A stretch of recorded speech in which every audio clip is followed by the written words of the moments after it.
Hello, ನೀವು ಯಾವತ್ತಾದರೂ ಯೋಚನೆ ಮಾಡಿದ್ದೀರಾ ಜನ ನನ್ನನ್ನು ರೆಸ್ಪೆಕ್ಟ್ ಮಾಡ್ತಾರಾ ಅಂತ? Not if they like you, not if they compliment you, but genuine ಆಗಿ ಜನ ನಿಮ್ಮನ್ನು ರೆಸ್ಪೆಕ್ಟ್ ಮಾಡ್ತಾರಾ ಅಂತ. ಬಿಕಾಸ್ ಯೂಶ್ವಲಿ ನಮ್ಮ ತಲೆಯಲ್ಲಿ ಕ್ವೆಶನ್ಸ್ ಬಂದೇ ಬರುತ್ತಲ್ವಾ. What do they think, like ಅವ್ರು ನನ್ನ ಬಗ್ಗೆ ಏನು ಯೋಚನೆ ಮಾಡ್ತಾ ಇರ್ಬೋದು? Do they think I am dumb or do they really respect me ಅಂತ? Because usually most of them ಯಾರು ಬಂದು hey I really respect you ಅಂತ ಹೇಳ್ಕೊಡಲ್ಲ. ಬಟ್ ಆ ಒಂದು ಸೈನ್ಸ್ ಎಷ್ಟು ಸಟಲ್ ಆಗಿರುತ್ತೆ ಅಂದರೆ ನಾವು ಆಲ್ಮೋಸ್ಟ್ ಅದನ್ನ ಮಿಸ್ ಮಾಡಿಬಿಟ್ಟಿರ್ತೀವಿ. ಬಟ್ ಅವರು ರೆಸ್ಪೆಕ್ಟ್ ಮಾಡ್ತಾರೆ ಅನ್ನೋದನ್ನು small and every day actions ಮೂಲಕ ತೋರಿಸ್ತಾ ಇರ್ತಾರೆ. ಸೊ ಇವತ್ತಿನ ವಿಡಿಯೋಲಿ 5 subtle actions people actually respect you ಅನ್ನೋದ್ರ ಬಗ್ಗೆ ಡಿಸ್ಕಸ್ ಮಾಡೋಣ. So that we understand ourselves and also people around us better. ನೀವು ಯಾವತ್ತಾದರೂ ನೋಟಿಸ್ ಮಾಡಿದ್ದೀರಾ, ಮೇ ಬಿ ನಿಮ್ಮ ಫ್ರೆಂಡ್ ಆಗಿರ್ಬೋದು, ಕೊಲೀಗ್ ಆಗಿರ್ಬೋದು, ಅಥವಾ ನಿಮ್ಮ ಕಸಿನ್ ಆಗಿರ್ಬೋದು, ಅವ್ರಿಗೆ ಏನು ಮಾಡಬೇಕು ಅಂತ ಗೊತ್ತಾಗ್ತಿಲ್ಲ ಅಂದಾಗ, ಒಂದು ಡೈಲಮಾದಲ್ಲಿದ್ದಾರೆ, ಕನ್ಫ್ಯೂಷನಲ್ಲಿದ್ದಾರೆ ಅಂತ ಅಂದಾಗ ಯೂಶ್ವಲಿ ನ್ಯಾಚುರಲಿ ನಿಮ್ಮ ಹತ್ರ ಬಂದು ಅಡ್ವೈಸ್ ಕೇಳ್ಬೋದು. ಮೇ ಬಿ ನಿಮ್ಮ ಫ್ರೆಂಡ್ ಜಾಬ್ ಸ್ವಿಚ್ ಮಾಡ್ತಾ ಇದ್ದಾರೆ, ಸೊ ಅದಕ್ಕೆ ನಿಮ್ಮ ಅಡ್ವೈಸ್ ಕೇಳ್ಬೋದು. ಅಥವಾ ಅವರ ಕಸಿನ್ ಒಂದು ಸಿಟಿಯಿಂದ ಇನ್ನೊಂದು ಸಿಟಿಗೆ ಎಂಟೈರ್ಲಿ ಮೂವಿನ್ ಆಗಬೇಕು ಅಂದ್ಕೊಳ್ತಾ ಇದ್ದಾರೆ, ಅದ್ರ ಬಗ್ಗೆ ನಿಮ್ಮ ಹತ್ರ ಡಿಸ್ಕಸ್ ಮಾಡ್ಬೋದು. ಆರ್ ಮೇ ಬಿ ನಿಮ್ಮ ಕೊಲೀಗ್ ಕ್ಯಾಶುವಲ್ ಆಗಿ ಕೇಳ್ಬೋದು, ನಾನು ಏನು ಮಾಡಬೇಕು ಅಂತ ನಿನ್ಗೆ ಅನಿಸುತ್ತೆ ಅಂತ. ಆ್ಯಂಡ್ ಇಲ್ಲಿ ಇಂಟ್ರೆಸ್ಟಿಂಗ್ ಪಾರ್ಟ್ ಅಂದರೆ ಅವರು ನಿಮ್ಮನ್ನು ಪರ್ಫೆಕ್ಟ್ ಅಂತ ಅಂದ್ಕೊಂಡು ಈ ಕ್ವೆಶ್ಚನ್ ಕೇಳ್ತಿದ್ದಾರೆ ಅಂತ ಅಲ್ಲದೆ ಇರ್ಬೋದು, ಬಟ್ ಅವರು ನಿಮ್ಮ ಜಡ್ಜ್ಮೆಂಟ್ನ ಟ್ರಸ್ಟ್ ಮಾಡ್ತಿದ್ದಾರೆ ಅನ್ನೋದರ ಸೈನ್ ಇದು. ಆ್ಯಂಡ್ ಯೂಶ್ವಲಿ ನಾವು ಎಲ್ಲರ ಹತ್ರನೂ ಹೋಗಿ ಅಡ್ವೈಸ್ ಕೇಳಲ್ಲ ಅಲ್ವಾ. ಮೋಸ್ಟ್ ಆಫ್ ಅಸ್ ನಮಗೆ ಗೊತ್ತಿರುತ್ತೆ ನಾವು ಏನು ಮಾಡಬೇಕು ಅಂತ. ಬಟ್ ಆ ಒಂದು ಫೈನಲ್ ಡಿಸಿಷನ್ ತೊಗೊಳೋದಕ್ಕಿಂತ ಮುಂಚೆ ನಾವು ವ್ಯಾಲ್ಯೂ ಮಾಡೋರ ಹತ್ರ ಹೋಗಿ ಒಂದ್ಸರಿ ಒಪಿನಿಯನ್ ಕೇಳಿದ್ರೆ ನಮ್ಮ ಮನಸ್ಸಿಗೊಂದು ಸಮಾಧಾನ ಅಂತ ನಾವು ಯೂಶ್ವಲಿ ಹೋಗಿ ಅಡ್ವೈಸ್ನ ಕೇಳ್ತೀವಿ. ಫಾರ್ ಎಕ್ಸಾಂಪಲ್, ನಿಮ್ಮ ಫ್ರೆಂಡೇನೆ ಒಂದು ಅಪಾರ್ಟ್ಮೆಂಟ್ಗೆ ಶಿಫ್ಟ್ ಆಗಬೇಕು ಅಂತ ಯೋಚನೆ ಮಾಡ್ತಾ ಇರ್ತಾರೆ. ಬಟ್ ಅವ್ರ ತಲೆಯಲ್ಲಿ ಆಲ್ರೆಡಿ ಫಿಕ್ಸ್ ಆಗಿರುತ್ತೆ ನಾನು ಇದೇ ಅಪಾರ್ಟ್ಮೆಂಟ್ಗೆ ಹೋಗೋದು ಅಂತ. ಬಟ್ ಸ್ಟಿಲ್ ಅವರು ನಿಮಗೆ 2 ಅಪಾರ್ಟ್ಮೆಂಟ್ ಫೋಟೋಸ್ನ ಕಳಿಸಿ ವಾಟ್ ಯು ಥಿಂಕ್, ಇದು ಎರಡರಲ್ಲಿ ಯಾವ್ದು ಬೆಟರ್ ಅಂತ ನಿಂಗೆ ಅನಿಸುತ್ತೆ ಅಂತ ಕೇಳ್ಬೋದು. ಆ್ಯಂಡ್ ಇದು ಮೇಲ್ನೋಟಕ್ಕೆ it's a friendly question, casual question ಅಂತ ಅನಿಸ್ಬೋದು. ಬಟ್ ಥಿಂಕ್ ಅಬೌಟ್ ಇಟ್, ಅವ್ರ ಲೈಫ್ನ ವರ್ಷಾನುಗಟ್ಟಲೆ ಇನ್ಫ್ಲುಯೆನ್ಸ್ ಮಾಡುವಂತಹ ಒಂದು ಡಿಸಿಷನ್ನ ತಗೊಳ್ಳುವಾಗ ಅವರು ನಿಮ್ಮ ಥಿಂಕಿಂಗ್ನ, ನಿಮ್ಮ ಪರ್ಸ್ಪೆಕ್ಟಿವ್ನ ವ್ಯಾಲ್ಯೂ ಮಾಡ್ತಾ ಇದ್ದಾರೆ. That's respect. ಆ್ಯಂಡ್ ನಾವು ಒಂದು ವಿಷಯನ ನೆನಪಲ್ಲಿ ಇಟ್ಕೊಳ್ಬೇಕು, ನಾವು ಏನು ಅಡ್ವೈಸ್ ಮಾಡಿರ್ತೀವೋ ಅವರು ಅದನ್ನೇ ಚೂಸ್ ಮಾಡಬೇಕು ಅಂತ ಏನೂ ಇಲ್ಲ. ಕೆಲವೊಂದು ಸರಿ ಅವ್ರು ಕೇರ್ಫುಲ್ಲಾಗಿ ನೀವು ಹೇಳೋದನ್ನ ಕೇಳಿಸ್ಕೊಳ್ಬೋದು, ಬಟ್ ಅವರು ಬೇರೆಯೇ ಚಾಯ್ಸ್ ಮಾಡ್ಬೋದು. ಆ್ಯಂಡ್ ಅದಕ್ಕೆ ಸಾವಿರಾರು ಕಾರಣಗಳು ಅಥವಾ ರೀಸನ್ಸ್ ಆಫ್ ಫ್ಯಾಕ್ಟರ್ಸ್ ಅವ್ರಿಗೆ ಎಫೆಕ್ಟ್ ಮಾಡ್ತಾ ಇರ್ಬೋದು. And that's okay. Respect is not about obedience, but ಅವರು ನಿಮ್ಮ ಥಿಂಕಿಂಗ್ನ ವ್ಯಾಲ್ಯೂ ಮಾಡ್ತಾ ಇದ್ದಾರೆ ಅಂತ. ಇದೇ ರೀತಿ ಜನ ನಿಮ್ಮನ್ನು ಟ್ರಸ್ಟ್ ಮಾಡ್ತಿದ್ದಾರೆ ಅನ್ನೋದರ ಸೈನ್ಸ್ ತಿಳ್ಕೋಬೇಕು ಅನ್ನೋ ಇಂಟ್ರೆಸ್ಟ್ ಆ್ಯಂಡ್ ಕ್ಯೂರಿಯಾಸಿಟಿ ನಿಮಗಿದ್ರೆ ವಿಡಿಯೋ ಕೆಳಗೆ ಟ್ರಸ್ಟ್ ಅಂತ ಕಮೆಂಟ್ ಮಾಡಿ. ಇನ್ ದ ಕಮಿಂಗ್ ಡೇಸ್ ಅದ್ರ ಬಗ್ಗೆ ಕೂಡ ನಾನು ಒಂದು ವಿಡಿಯೋನ ಪೋಸ್ಟ್ ಮಾಡ್ತೀನಿ. ಆ್ಯಂಡ್ ನಾವು back to the video. Most of the ಕಾನ್ವರ್ಸೇಷನ್ಸ್ನ ನಾವು ವಿತಿನ್ ಫ್ಯೂ ಡೇಸಲ್ಲೇ ಮರ್ತೋಗಿರ್ತೀವಿ. Yet every now and then ಯಾರಾದರೂ ನಮ್ಮನ್ನ ಸರ್ಪ್ರೈಸ್ ಮಾಡ್ತಾ ಇರ್ತಾರೆ.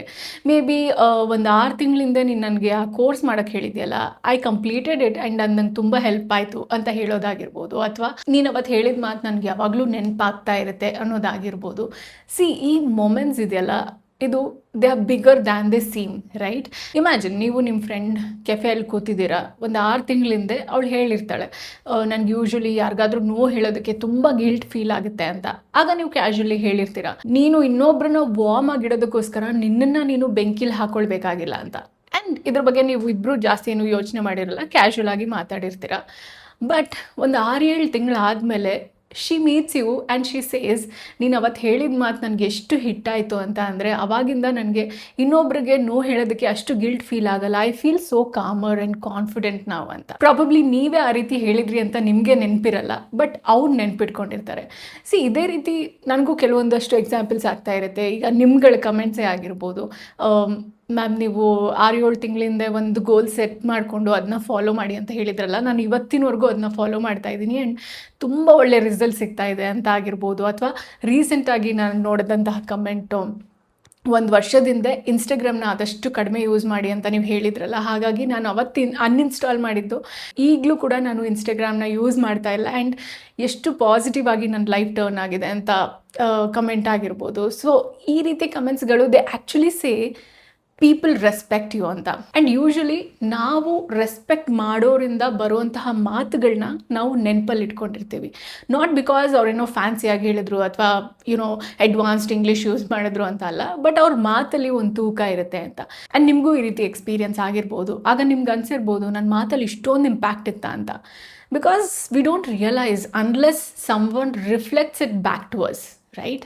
ಈ ಸೈನ್ ಸ್ವಲ್ಪ ರೇರ್ ಅಂತಲೇ ಹೇಳ್ಬೋದು. ಬಿಕಾಸ್ ಜನ ಹೇಳ್ಬೋದು ನಾನು ನಿನ್ನ ಬೌಂಡ್ರೀಸ್ನ ರೆಸ್ಪೆಕ್ಟ್ ಮಾಡ್ತೀನಿ, ಇಟ್ಸ್ ಓಕೆ, ಐ ಅಂಡರ್ಸ್ಟ್ಯಾಂಡ್ ಅಂತ, ಅಂಟಿಲ್ ಆ ನಿಮ್ಮ ಬೌಂಡ್ರಿ ಅವ್ರಿಗೆ ಇನ್ಕನ್ವೀನಿಯನ್ಸ್ ಅನ್ಸೋವರೆಗೂ. ಜಸ್ಟ್ ಇಮ್ಯಾಜಿನ್ ದಿಸ್, ನಿಮ್ಮ group of friends on a Sunday night dinner plan ಮಾಡ್ತಾ ಇರ್ತಾರೆ. But after a long week ನೀವು ಎಕ್ಸಾಸ್ಟ್ ಆಗಿರ್ತೀರಾ. ಸೊ ನೀವು ಪೊಲೈಟಾಗಿ ಹೇಳ್ತೀರಾ, ಸಾರಿ ಗರ್ಲ್ಸ್ ಇವತ್ತು ಬರೋಕ್ಕಾಗಲ್ಲ, I am really tired, next time ಸಿಗ್ತೀನಿ ಅಂತ.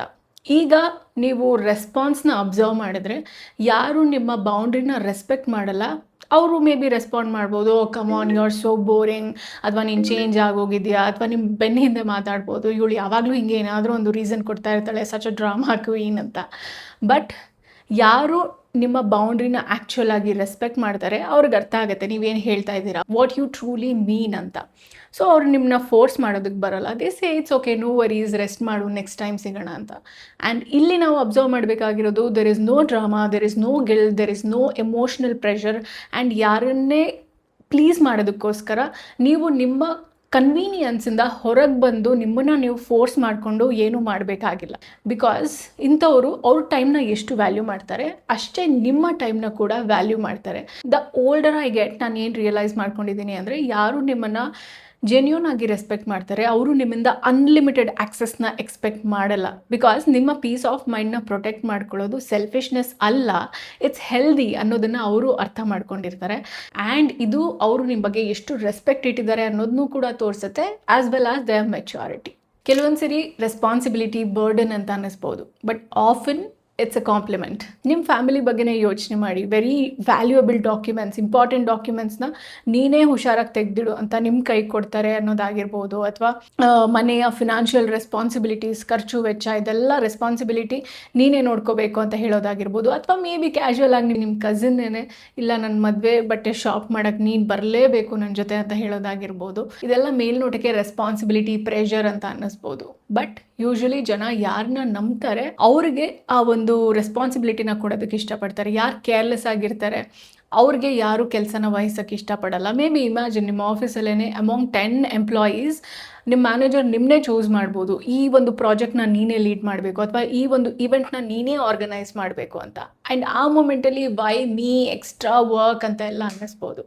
But as a third person ನೀವು ಪಾಸ್ ಮಾಡಿ ನೋಡಿದ್ರೆ ದ್ಯಾಟ್ ಮೀನ್ಸ್ ಅವರು ನಿಮ್ಮನ್ನ ನಂಬ್ತಾ ಇದ್ದಾರೆ, ನೀವು ಆ ಕೆಲಸನ ಜವಾಬ್ದಾರಿಯಿಂದ ನಿಭಾಯಿಸ್ತೀರಾ ಅನ್ನೋ ಒಂದು ನಂಬಿಕೆ ನಿಮ್ಮ ಮೇಲೆ ಅವ್ರಿಗಿದೆ ಅನ್ನೋದನ್ನು ಹೇಳುತ್ತೆ. ಹಾಗಂತ ನೀವು ಎಲ್ಲ ರೆಸ್ಪಾನ್ಸಿಬಿಲಿಟಿನೂ ತೊಗೊಳ್ಬೇಕು ಅಂತ ನಾನು ಹೇಳ್ತಾ ಇಲ್ಲ, but just think about it. May be ಅವರು ನಿಮ್ಮನ್ನ ಅಷ್ಟು ರೆಸ್ಪೆಕ್ಟ್ ಮಾಡ್ತಾರೆ, ಅಷ್ಟು ನಿಮ್ಮನ್ನು ನಂಬ್ತಾರೆ, ದೇ ಬಿಲೀವ್ ಯು ಅನ್ನೋದನ್ನು ಹೇಳುತ್ತೆ. And that belief it self is so valuable. ಇದು ಪ್ರಾಬಬ್ಲಿ ತುಂಬ ಸಟಲ್ ಆಗಿರುವಂತಹ ಸೈನ್. ನೀವು ಗಮನ ಕೊಟ್ಟರೆ ಮಾತ್ರ ನಿಮಗೆ ಈ ಸೈನ್ ಅರ್ಥ ಆಗುತ್ತೆ. ರೆಸ್ಪೆಕ್ಟ್ ಕ್ವೈಟಾಗಿ ಇನ್ನೊಬ್ಬರ ಬಿಹೇವಿಯರ್ನ ಚೇಂಜ್ ಮಾಡುತ್ತೆ. ಯೂಶಲಿ ನೀವು ಮಾತಾಡುವಾಗ ನೋಟಿಸ್ ಮಾಡಿ ಜನ ನಿಮ್ಮನ್ನ ಕಡಿಮೆ ಇಂಟರಪ್ಟ್ ಮಾಡ್ತಾ ಇದ್ದಾರಾ ಅಂತ. ಆ್ಯಂಡ್ ಆಲ್ಸೋ ನೋಟಿಸ್ ಮಾಡಿ ಜನ ನೀವು ಮಾತಾಡುವಾಗ ಗಮನ ಇಟ್ಟು ಕೇಳಿಸ್ಕೊಳ್ತಾ ಇದ್ದಾರಾ ಅಂತ. ಅಥವಾ ಮೇ ಬಿ ಒಂದು ಗ್ರೂಪ್ ಆಫ್ ಫ್ರೆಂಡ್ಸ್ ಜೊತೆ ನೀವಿದ್ದೀರಾ, ಸೊ ನೀವಿದ್ದಾಗ ಆದಷ್ಟು ಕೆಲವು ಜೋಕ್ಸ್, ಮೇ ಬಿ ಇನ್ನೊಬ್ಬರನ್ನ ಕೆಳಗೆ ಹಾಕುವಂತಹ, ಡಿಮೀನ್ ಮಾಡುವಂತಹ ಜೋಕ್ಸ್ನ ನೀವಿದ್ದಾಗ ಅವರು ಅವಾಯ್ಡ್ ಮಾಡ್ತಾ ಇದ್ದಾರೆ ಅಂತ. Maybe because you value kindness, you don't entertain such jokes. So ಆದಷ್ಟು ಅಂಥ ಜೋಕ್ಸ್ನ ನೀವಿದ್ದಾಗ ಅವಾಯ್ಡ್ ಮಾಡ್ತಾರೆ ಅನ್ನೋದಾಗಿರ್ಬೋದು. ಅಥವಾ ಒಂದು ಇಂಪಾರ್ಟೆಂಟ್ ಡಿಸ್ಕಷನ್ ನಿಮ್ಮ ಜೊತೆ ನಡೀತಾ ಇದೆ ಅನ್ನುವಾಗ ಅವರ ವಾಯ್ಸ್ ಟೋನ್ನ ಆದಷ್ಟು ಲೋ ಆಗಿ ಇಟ್ಕೊಳ್ತಾರೆ ಅನ್ನೋದಾಗಿರ್ಬೋದು. ಈ ರೀತಿ ಸೈನ್ಸ್ನ ನೀವು ಅಬ್ಸರ್ವ್ ಮಾಡಬೇಕಾಗತ್ತೆ. ಆ್ಯಂಡ್ ಒಂದು ಸಿಂಪಲ್ ಎಕ್ಸಾಂಪಲ್ ಹೇಳಬೇಕು ಅಂದರೆ, ನಿಮ್ಮ ಒಂದು ಗ್ರೂಪ್ ಆಫ್ ಫ್ರೆಂಡ್ಸ್ ನಿಮ್ಮ ಜೊತೆ ವೀಕೆಂಡ್ ಪ್ಲ್ಯಾನ್ಸ್ನ ಡಿಸ್ಕಸ್ ಮಾಡ್ತಾ ಇರ್ತಾರೆ. ಆ್ಯಂಡ್ ಎಲ್ಲರೂ ಒಬ್ರನ್ನ ಇನ್ನೊಬ್ಬರು ಇಂಟರಪ್ಟ್ ಮಾಡಿಕೊಂಡು ಎಲ್ಲ ಒಟ್ಟೊಟ್ಟಿಗೆ ಮಾತಾಡ್ತಾ ಇರ್ತಾರೆ. ಬಟ್ ನೀವು ಮಾತಾಡೋಕ್ಕೆ ಶುರು ಮಾಡಿದಾಗ ಮೇ ಬಿ ಕಾನ್ವರ್ಸೇಷನ್ ನಿಧಾನವಾಗಿ ಸ್ಲೋ ಡೌನ್ ಆಗುತ್ತೆ. People actually listen. ಯಾರು ಬಾಯ್ಬಿಟ್ಟು ಹೇಳಲ್ಲ, ಸುಮ್ಮನಿರಪ್ಪ ಸ್ನೇಹ ಮಾತಾಡ್ತಾ ಇದ್ದಾಳೆ ಅಂತ. That becomes sarcastic. But people become attentive. ನೀವು ಮಾತಾಡುವಾಗ ಅವ್ರು ಮಾತಾಡೋದನ್ನು ನಿಲ್ಲಿಸಿ ನಿಮ್ಮ ಮಾತನ್ನು ಕೇಳಿಸ್ಕೊಳ್ತಾ ಇದ್ದಾರೆ, ದೇ ವ್ಯಾಲ್ಯೂ ಯುವರ್ ವರ್ಡ್ಸ್ ಅನ್ನೋದನ್ನು ನೋಟಿಸ್ ಮಾಡಿ. ಆ್ಯಂಡ್ ಆ ಒಂದು ಶಿಫ್ಟ್ ಇದೆಯಲ್ಲ, ದಟ್ಸ್ ರೆಸ್ಪೆಕ್ಟ್. ಆ್ಯಂಡ್ ಇನ್ನೊಂದು ವರ್ಷನ್ ಹೇಳಬೇಕು ಅಂದರೆ ನಿಮ್ಮ ಫ್ರೆಂಡ್ಸ್ ಎಲ್ಲರೂ ಮೀಟ್ ಆಗಿರ್ತಾರೆ, ಬಟ್ ಅವತ್ತು ನೀವು ಹೋಗಿರಲ್ಲ ಮೀಟ್ ಆಗೋಕ್ಕೆ. ಯಾವುದ್ರ ಬಗ್ಗೆನೂ ಏನೋ ಡಿಸೈಡ್ ಮಾಡ್ತಾ ಇರ್ತಾರೆ. ಸೊ ನಿಮ್ಮ ಗ್ರೂಪಲ್ಲಿ ಒಂದು ಫ್ರೆಂಡ್ ಹೇಳ್ತಾಳೆ, ಓ ಇವತ್ತು ಅವಳು ಬಂದಿಲ್ಲ ಅಲ್ವಾ, ಒಂದು ಕೆಲಸ ಮಾಡೋಣ, ಅವಳ ಹತ್ರ ಒಪಿನಿಯನ್ ತೊಗೊಂಡು ಅಥವಾ ಅವಳನ್ನ ಕೇಳಿಬಿಟ್ಟು ಆಮೇಲೆ ಡಿಸೈಡ್ ಮಾಡೋಣ ಅಂತ. ಇದೊಂದು ಆರ್ಡಿನರಿ ಸೆಂಟೆನ್ಸ್ ಅಂತ ಅನಿಸ್ಬೋದು, ಬಟ್ ಇದರಲ್ಲಿ ಒಂದು ಬ್ಯೂಟಿಫುಲ್ ಮೆಸೇಜ್ ಹೈಡ್ ಆಗಿದೆ. Your opinion matters, your presence matters. ಜನ ನಿಮ್ಮನ್ನು ಕೇಳಿ ನಿಮ್ಮನ್ನು ಇನ್ವಾಲ್ವ್ ಮಾಡಿ ಆಮೇಲೆ ಡಿಸೈಡ್ ಮಾಡೋಣ ಅಂತ ಯೋಚನೆ ಮಾಡ್ತಾರಲ್ಲ, ಅದು ಪಾಪ್ಯುಲಾರಿಟಿ ಅಲ್ಲ, ದಟ್ಸ್ ರೆಸ್ಪೆಕ್ಟ್. ಎಷ್ಟೊಂದು ಜನ ವರ್ಷಾನುಗಟ್ಲೆಯಿಂದ ರೆಸ್ಪೆಕ್ಟ್ ಪಡ್ಕೊಳ್ಬೇಕು ಅಂತ ಜನರನ್ನ ಇಂಪ್ರೆಸ್ ಮಾಡೋದಕ್ಕೆ ಅವ್ರ ಹಿಂದೆ ಓಡ್ತಾ ಇರ್ತಾರೆ. ಅಥವಾ ಒಂದು ರೂಮಲ್ಲಿ ಯಾರು ತುಂಬ ಲೌಡ್ ಆಗಿರ್ತಾರೆ, ಅಥವಾ ಯಾರು ಅಚೀವ್ಮೆಂಟ್ನ ಶೋ ಆಫ್ ಮಾಡ್ತಾ ಇರ್ತಾರೆ, ಅಥವಾ ಯಾರು ಎಲ್ಲರೂ ಪ್ಲೀಸ್ ಮಾಡೋದಕ್ಕೆ ಟ್ರೈ ಮಾಡ್ತಾ ಇರ್ತಾರೆ, ಅಲ್ಲಿ ರೆಸ್ಪೆಕ್ಟ್ ಸಿಗುತ್ತೆ ಅಂತ ಅಂದ್ಕೊಂಡಿರ್ತಾರೆ. ಬಟ್ ರೆಸ್ಪೆಕ್ಟ್ ಸಿಗೋದು ನೀವು ಜನರನ್ನ ಎಷ್ಟು ಸೇಫ್ ಆಗಿ ಫೀಲ್ ಮಾಡಿಸ್ತೀರಾ, ಎಷ್ಟು ಹರ್ಡ್ ಆ್ಯಂಡ್ ಅಂಡರ್ಸ್ಟುಡ್ ಆಗಿ ಫೀಲ್ ಮಾಡಿಸ್ತೀರಾ ಅನ್ನೋದ್ರ ಮೇಲೆ. ಆ್ಯಂಡ್ ಈ 5 ಸೈನ್ಸಲ್ಲಿ ನಿಮಗೆ 1 ಅಥವಾ 2 ಸೈನ್ಸ್ ಆದರೂ ನೀವು ಎಕ್ಸ್ಪೀರಿಯನ್ಸ್ ಮಾಡಿದ್ದೀರಾ ಅಂತ ಅಂದರೆ ಅದನ್ನ ಡಿಸ್ಮಿಸ್ ಮಾಡಬೇಡಿ. ಬಿಕಾಸ್ ರೆಸ್ಪೆಕ್ಟ್ ಇದೆಯಲ್ಲ, it's worth for more than compliments. And ಈ ವಿಡಿಯೋ ನಿಮಗೆ ರೆಸ್ಪೆಕ್ಟ್ನ ಡಿಫ್ರೆಂಟಾಗಿ ನೋಡೋದಕ್ಕೆ ಹೆಲ್ಪ್ ಮಾಡಿದೆ ಅಂತ ಅನ್ಸಿದ್ರೆ ವಿಡಿಯೋನ ಲೈಕ್ ಮಾಡಿ. ಯಾವ ಸೈನ್ನ ನೀವು ಜಾಸ್ತಿ ಎಕ್ಸ್ಪೀರಿಯನ್ಸ್ ಮಾಡಿದ್ದೀರಾ ಅನ್ನೋದನ್ನು ಕೂಡ ಕಮೆಂಟ್ ಸೆಕ್ಷನಲ್ಲಿ ತಿಳಿಸಿ. I hope you enjoyed this video. ಮುಂದಿನ ವಿಡಿಯೋಲಿ ನಿಮ್ಮ ಭೇಟಿ. ನಮಸ್ಕಾರ.